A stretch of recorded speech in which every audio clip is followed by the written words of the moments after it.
सूत जी कहते हैं, तारकागरी कुमार के उत्तम एवं अद्भुत वृतांत को सुनकर नारद जी को बड़ी प्रसन्नता हुई। उन्होंने पुनः प्रेम पूर्वक ब्रह्मा जी से पूछा।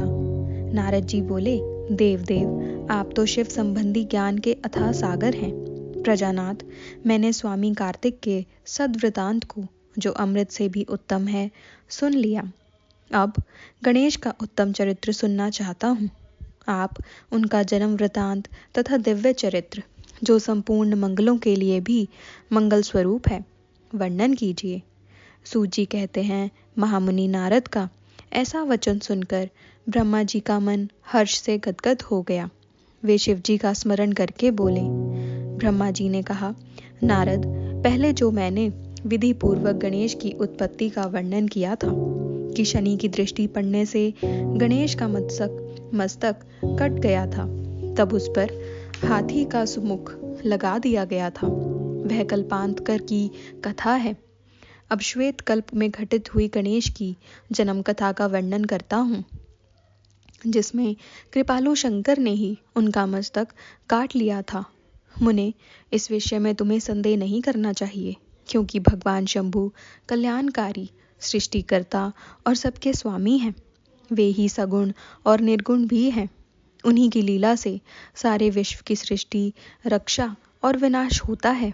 मुनि श्रेष्ठ, अब प्रस्तुत विषय को आदर पूर्वक श्रवण करो। एक समय पार्वती जी की जया विजया नाम वाली सखियां उनके पास आकर विचार करने लगी। सखी, सभी गण रुद्र के ही हैं। नंदी, भृंगी आदि जो हमारे हैं, वे भी शिव के ही आज्ञा पालन में तत्पर रहते हैं। जो असंख्य प्रमद गण हैं, उनमें भी हमारा कोई नहीं है। वे सभी शिवाज्ञा परायण होकर द्वार पर खड़े रहते हैं। यद्यपि वे सभी हमारे भी हैं, तथापि उनसे हमारा मन नहीं मिलता। अतः पाप रहिते आपको भी हमारे लिए एक गण की रचना करनी चाहिए। ब्रह्मा जी कहते हैं, मुने, जब सखियों ने पार्वती जी से ऐसा सुंदर वचन कहा, तब उन्होंने उस हितकारक माना और वैसा करने का विचार भी किया। तदनंतर किसी समय जब पार्वती जी स्नान कर रही थी, तब सदाशिव नंदी को डरा धमकाकर घर के भीतर चले आए। शंकर जी को आते देखकर स्नान करती हुई जगत जननी पार्वती उठकर खड़ी हो गई। उस समय उनको बड़ी लज्जा आई। वे आश्चर्यचकित हो गई। उस अवसर पर उन्होंने सखियों के वचन को हितकारक तथा सुखप्रद माना। उस समय ऐसी घटना घटित होने पर माया परमेश्वरी शिव पत्नी पार्वती ने मन में ऐसा विचार किया कि मेरा कोई एक ऐसा सेवक होना चाहिए जो परम शंभु, परम शुभ, कार्यकुशल और मेरी ही आज्ञा में तत्पर रहने वाला हो, उससे तनिक भी विचलित होने वाला न हो। यूं विचार कर पार्वती देवी ने अपने शरीर की मैल से एक ऐसे चेतन पुरुष का निर्माण किया जो संपूर्ण शुभ लक्षणों से संयुक्त था। उसके सभी अंग सुंदर एवं दोष रहित थे। उसका वह शरीर विशाल, परम शोभामान और महान बला पराक्रम से संपन्न था। देवी ने उसे अनेक प्रकार के वस्त्र, नाना प्रकार के आभूषण और बहुत सा उत्तम आशीर्वाद देकर कहा, तुम मेरे पुत्र हो, मेरे अपने ही हो। तुम्हारे समान प्यारा मेरा यहाँ कोई दूसरा नहीं है। पार्वती के ऐसा कहने पर वह पुरुष उन्हें नमस्कार करके बोला। गणेश ने कहा, माँ, आज आपको कौन सा कार्य आ पड़ा है?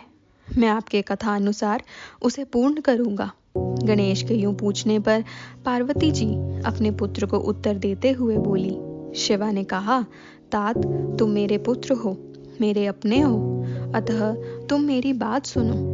आज से तुम मेरे द्वारपाल हो जाओ। सतपुत्र मेरी आज्ञा के बिना कोई भी हठ पूर्वक मेरे महल के भीतर प्रवेश न करने पाए, चाहे वह कहीं से भी आए, कोई भी हो। बेटा, यह मैंने तुमसे बिल्कुल सत्य बात कही है। ब्रह्मा जी कहते हैं, मुने, यूं कहकर पार्वती ने गणेश के हाथ में एक सुदृढ़ छड़ी दे। उस समय उनके सुंदर रूप को निहारकर पार्वती हर्षमग्न हो गई। उन्होंने प्रेम पूर्वक अपने पुत्र का मुख चूमा और कृपा परवश हो छाती से लगा लिया। फिर दंडधारी गणराज को अपने द्वार पर स्थापित कर दिया। बेटा नारद, तदनंतर पार्वती नंदन महावीर गणेश पार्वती की हित कामना से हाथ में छड़ी लेकर गृह द्वार पर पहरा देने लगे। उधर शिवा अपने पुत्र गणेश को अपने दरवाजे पर नियुक्त करके स्वयं सखियों के साथ स्नान करने लगी। मुनि श्रेष्ठ, इसी समय भगवान शिव, जो परम कौतुकी तथा नाना प्रकार की लीलाएं रचने में निपुण हैं, द्वार पर आ पहुंचे। गणेश उन पार्वती पति को पहचानते तो थे नहीं, अतः बोल उठे, देव, माता की आज्ञा के बिना तुम अभी भीतर न जाओ। माता स्नान करने बैठ गई हैं, तुम कहाँ जाना चाहते हो? इस समय यहाँ से हट जाओ। यूं कहकर गणेश ने उन्हें रोकने के लिए छड़ी हाथ में ले ली। उन्हें ऐसा करते देख शिवजी बोले, मूर्ख, तू किसे रोक रहा है? दुर्बुद्धे, क्या तू मुझे नहीं जानता? मैं शिव के अतिरिक्त और कोई नहीं हूँ। फिर महेश्वर के गण उसे समझाकर हटाने के लिए वहां आए और गणेश से बोले, सुनो, हम मुख्य शिवगण ही द्वारपाल हैं और सर्वव्यापी भगवान शंकर की आज्ञा से तुम्हें हटाने के लिए यहाँ आए हैं। तुम्हें भी गण समझकर हम लोगों ने मारा नहीं है, अन्यथा तुम कब के मारे गए होते। अब कुशल इसी में है कि तुम स्वतः ही दूर हट जाओ। क्यों व्यर्थ अपनी मृत्यु बुला रहे हो? ब्रह्मा जी कहते हैं, मुने, यूं कह जाने पर भी गिरिजानंदन गणेश निर्भय ही बने रहे। उन्होंने शिवगणों को फटकारा और दरवाजे को नहीं छोड़ा। तब उन सभी शिवगणों ने शिवजी के पास जाकर सारा वृतांत उन्हें सुनाया। मुने उनसे सब बातें सुनकर संसार के गति स्वरूप अद्भुत लीला विहारी महेश्वर अपने उन गणों को डांटकर कहने लगे। महेश्वर ने कहा, गणों, यह कौन है जो इतना उच्च खृंक होकर शत्रु की भांति बक रहा है? इस नवीन द्वारपाल को दूर भगा दो। तुम लोग नपुंसक की तरह खड़े होकर उसका वृतांत मुझे क्यों सुना रहे हो?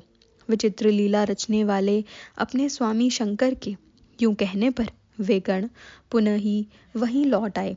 तदनंतर गणेश द्वारा पुनः रोके जाने पर शिवजी ने गणों को आज्ञा दी कि तुम पता लगाओ यह कौन है और क्यों ऐसा कर रहा है। गणों ने पता लगाकर बताया कि ये श्री गिरिजा के पुत्र हैं तथा द्वारपाल रूप में बैठे हैं। तब लीला रूप शंकर ने विचित्र लीला करनी चाहिए तथा अपने गणों का गर्व भी गलित करना चाहा।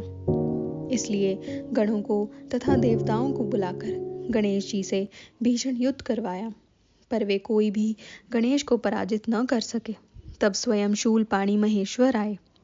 गणेश जी ने माता के चरणों का स्मरण किया। तब शक्ति ने उन्हें बल प्रदान कर दिया। सभी देवता शिवजी के पक्ष में आ गए। घोर युद्ध हुआ। अंत तो गत्वा स्वयं शूलपाणी महेश्वर ने आकर त्रिशूल से गणेश जी का सिर काट दिया। जब यह समाचार पार्वती को मिला तब वे क्रुद्ध हो गई और बहुत सी शक्तियों को उत्पन्न करके उन्होंने बिना विचारे उन्हें प्रलय करने की आज्ञा दे दी। फिर तो शक्तियों के द्वारा प्रलय मचाई जाने लगी। उन शक्तियों का वह प्रज्वल्यमान तेज सभी दिशाओं को दग्ध सा किए डालता था। उसे देखकर वे सभी शिवगण भयभीत हो गए और भागकर दूर जा खड़े हुए। मुने, इसी समय तुम दिव्य दर्शन नारद वहां आ पहुंचे। तुम्हारा वहां आने का अभिप्राय देवगणों को सुख पहुंचाना था। तब तुमने मुझ देवताओं सहित शंकर को प्रणाम करके कहा कि इस विषय में सबको मिलकर विचार करना चाहिए। तब वे सभी देवता तुझ महामना के साथ सलाह करने लगे कि इस दुख का शमन कैसे हो सकता है। फिर उन्होंने यह निश्चय किया कि जब तक गिरिजा देवी कृपा नहीं करेंगी तब तक सुख प्राप्त नहीं होगा। अब इस विषय में और विचार करना व्यर्थ है। ऐसी धारणा करके तुम्हारे सहित सभी देवता और ऋषि भगवती शिवा के निकट गए और क्रोध की शांति के लिए उन्हें प्रसन्न करने लगे। उन्होंने प्रेम पूर्वक उन्हें प्रसन्न करते हुए अनेकों स्तोत्रों द्वारा उनकी स्तुति करके बारंबार उनके चरणों में अभिवादन किया। फिर देवगण की आज्ञा से ऋषि बोले। देवर्षियों ने कहा, जगदम्बे, तुम्हें नमस्कार है। शिव पत्नी, तुम्हें प्रणाम है। चंडिके, तुम्हें हमारा अभिवादन प्राप्त हो। कल्याणी, तुम्हें बारंबार प्रणाम है। अम्बे, तुम ही आदि शक्ति हो, तुम ही सदा सारी सृष्टि की निर्माणकर्त्री, पालिका शक्ति और संहार करने वाली हो। देवशी, तुम्हारे कोप से सारी त्रिलोकी विकल हो रही है, अतः अब प्रसन्न हो जाओ और क्रोध को शांत करो। देवी, हम लोग तुम्हारे चरणों में मस्तक झुकाते हैं। ब्रह्मा जी कहते हैं, नारद, यूं तुम सभी ऋषियों द्वारा स्तुति किए जाने पर भी परादेवी पार्वती ने उनकी ओर क्रोध भरी दृष्टि से ही देखा, किंतु कुछ कहा नहीं। तब उन ऋषियों ने पुनः उनके चरण कमलों में सिर झुकाया और भक्तिपूर्वक हाथ जोड़कर पार्वती जी से निवेदन किया। ऋषियों ने कहा, देवी, अभी संहार होना चाहता है, अतः क्षमा करो, क्षमा करो। अंबिके, तुम्हारे स्वामी शिव भी तो यहीं स्थित हैं, तनिक उनकी ओर तो दृष्टिपात करो। हम लोग, ये ब्रह्मा, विष्णु आदि देवता तथा सारी प्रजा सब तुम्हारे ही हैं और व्याकुल होकर अंजलि बांधे तुम्हारे सामने खड़े हैं। परमेश्वरी, इन सब का अपराध क्षमा करो। शिवे, अभी ने शांति प्रदान करो।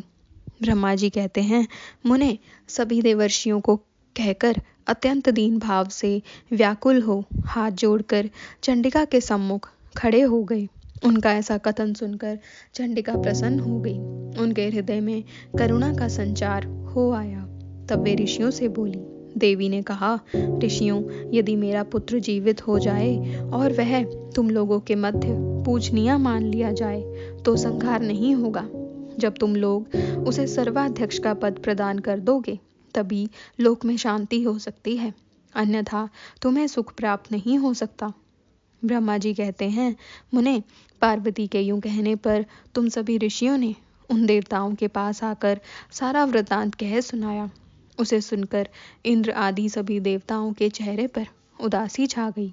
वे शंकर जी के पास गए और हाथ जोड़कर उनके चरणों में नमस्कार करके सारा समाचार निवेदन कर दिया।